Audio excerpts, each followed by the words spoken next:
Everyday injustice.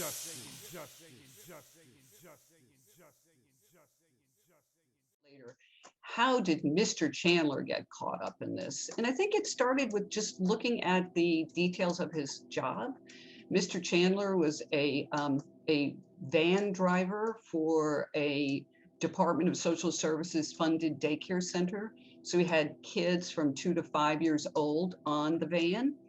At the same time, he would transport some cognitively impaired adults from a work center, um, and they're all on the van at the same time. And this is the mountains of North Carolina, so it took about an hour and a half to get everybody home from daycare and home from the work center.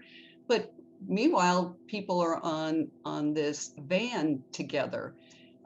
There's a longer story here, but what happened is that some of the children started to talk about the quote, married people on the bus doing married people things.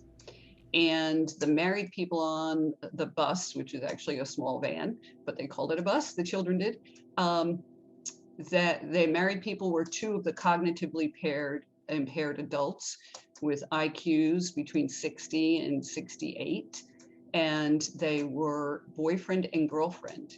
And they lived in a care home, had been intimate in the care home and had been separated, and sometimes on the van had been intimate there as well.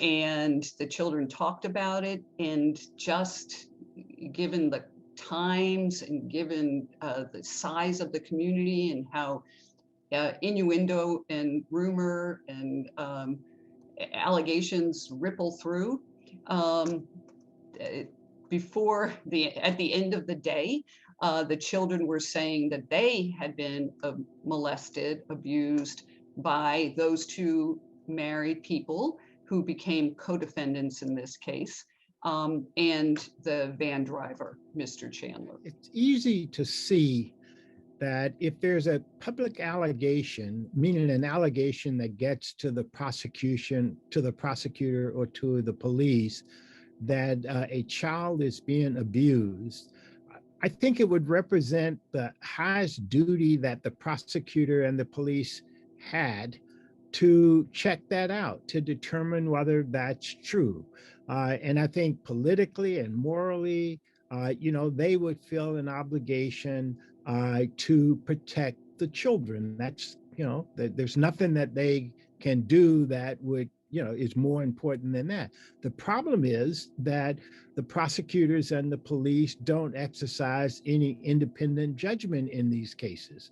And they basically just run with it. And the charges keep changing and they morph into, bizarre stuff, and they're on spaceships, and, and the prosecutor just rolls with that. And eventually, they have to cut it off, and they go to trial and they present whatever they're left with.